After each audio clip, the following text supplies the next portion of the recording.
ஏக்கா சாரி எல்லாம் ரிட்டர்ன் கொடுக்க போறீங்களா? ஏக்கா சாரி நிறைய பேர் வந்து இன்ஸ்டால்மெண்ட் கேட்பாங்க. அப்போ நம்மளால வந்து இன்ஸ்டால்மெண்ட்லாம் கொடுக்க முடியாது. ஏற்கனவே நிறைய பேருக்கு காசு சாரி கொடுத்துட்டு ஒருத்தவங்க வந்து 4000 ரூபாய், 2 பேர் 4000 ரூபாய் அமௌண்ட் தரணும். ஒருத்தவங்க ஆனால் இப்போ வரைக்கும் வந்துட்டு இருக்காங்க.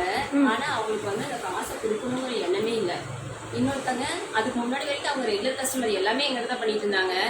எப்போ வந்து எனக்கு ட்ரெஸ்ஸு இது சாரீ வாங்கிட்டு போனாங்களோ அதுக்கப்புறம் அவங்க வரதே இல்லை. அந்த மாதிரிலாம் அப்புறம் இன்னொருத்தவங்க அப்படிதான். இன்னொருத்தவங்க வந்து காசு கேட்டதுக்கு வேண்டி வந்து பார்லரில் வந்து சண்டையே போட்டாங்க. அந்த மாதிரிலாம் நிறைய காசு போயிடுச்சா, நிறைய சம்பவம் நடந்திருக்கோ. ஆமாம், அதனால இந்த சாரீ பிஸ்னஸே விட்டுலாம் சொல்லி விட்டுட்டேன்.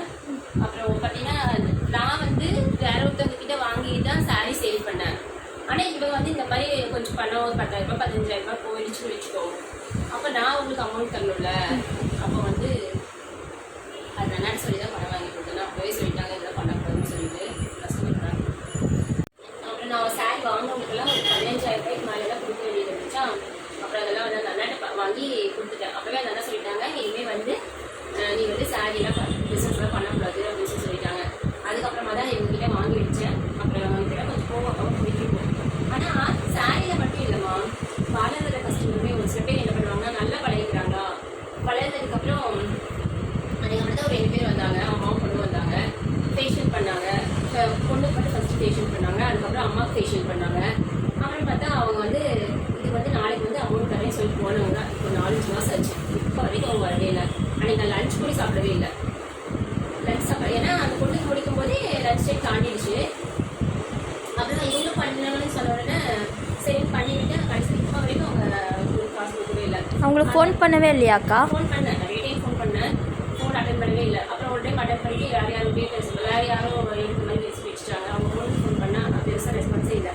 அப்புறம் வீட்டு ஆனால் அவங்க வந்து ரெகுலர் கஸ்டமரு.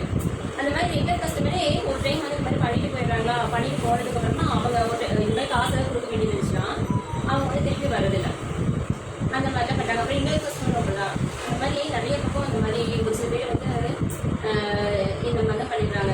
ஏதாவது ஒரு சாப்பாடுமோ வேறு எதுக்காச்சும் வந்து ஒரு கடன் வாங்கி கொடுக்கணும்னு அது வந்து அவங்களோட முக்கியமான அது ஒரு இதாக போகும். ஆனால் இது வந்து ஒரு ஆடம்பரத்துக்காக இது பண்ணுறது, ஒரு ஃபேஷியல் பண்ணுறதா இருக்கட்டும், ஒரு ஹேர் கட் பண்ணுறதா இருக்கட்டும், இதெல்லாம் வந்து பண்ணிட்டு காசு கொடுக்க போயிடுறாங்க. அந்த டைம் வந்து அந்த டைம் நம்ம வேஸ்ட் தானே, டைம் வேஸ்ட்டு. நம்மளுக்கும் கொஞ்சம் வந்து இது மாதிரி ஏமாத்திட்டாங்க அப்படின்னு சொல்லி ஒரு ஃபீல் இருக்கும்ல. அதில் நம்ம வந்து யாரையுமே நம்ம நம்ப மாட்டோம்ல, நல்லவங்களுக்கும் நம்ம நம்ப மாட்டோம்ல. அந்த மாதிரி நிறைய பேர் வந்து அந்த மாதிரியும் பண்ணிட்டு தான் இருக்காங்க. இது வந்து அப்புறம் நான் வந்து இது வாழ்க வளமுடன் கிளாஸ் ஒன்று அட்டன் பண்ணேன்.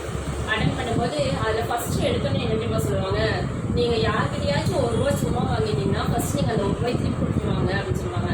ஏன்னா அவங்க செஞ்ச கர்மா வந்து உங்களுக்கு வந்துடும் அப்படின்னு சொல்லுவாங்க.